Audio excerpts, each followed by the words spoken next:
National health mission অসমৰ ফালৰ পৰা অলপ দিন আগতে যি 165টা মেডিকেল অফিচাৰ পদৰ কাৰণে এডভাৰটাইজমেণ্ট আহিছিলে তাৰ বৰ্তমান অনলাইন আবেদন আৰম্ভ হৈ গৈছে যোৱা কালিৰ পৰা। আৰু যদি আপোনালোকেও ভাবিছে নেশ্যনেল হেল্থ মিছন অসমৰ ফালৰ পৰা ওলোৱা এই 165টা মেডিকেল অফিচাৰ পদৰ কাৰণে আবেদন কৰিম বুলি, তেতিয়া আপোনালোকে 20 মে'লৈকে ইয়াৰ কাৰণে অনলাইনযোগে আবেদন কৰিব পাৰিব।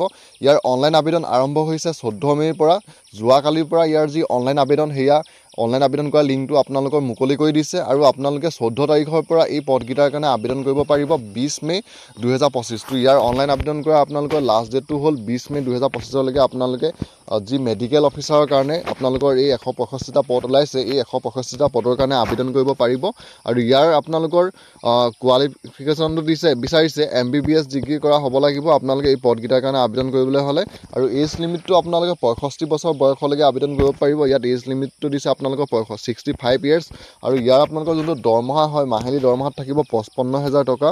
আৰু ইয়াৰ অফিচিয়েল ৱেবছাইটটো হৈছে https://nhm.assam.gov.in to nhm.assam.gov.in। এই ৱেবছাইটটোত গৈ আপোনালোকে নেশ্যনেল হেল্থ মিছন আছামৰ ফালৰ পৰা যি 165টা মেডিকেল অফিচাৰ পদ ওলাইছে এই পদৰ কাৰণে আপোনালোকে আবেদন কৰিব পাৰিব।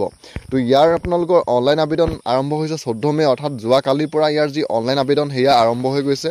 আৰু ইয়াৰ অনলাইন আবেদন কৰা লাষ্ট ডেটটো হৈছে 20 মে' 2025। তো আপোনালোকে 14 মে'ৰ পৰা 20 মে' 2025লৈকে nhm.assam.gov.in এই ৱেবছাইটটোত গৈ মেডিকেল অফিচাৰ 165টা পদৰ কাৰণে আপোনালোকে 20 মে'লৈকে আবেদন কৰিব পাৰিব।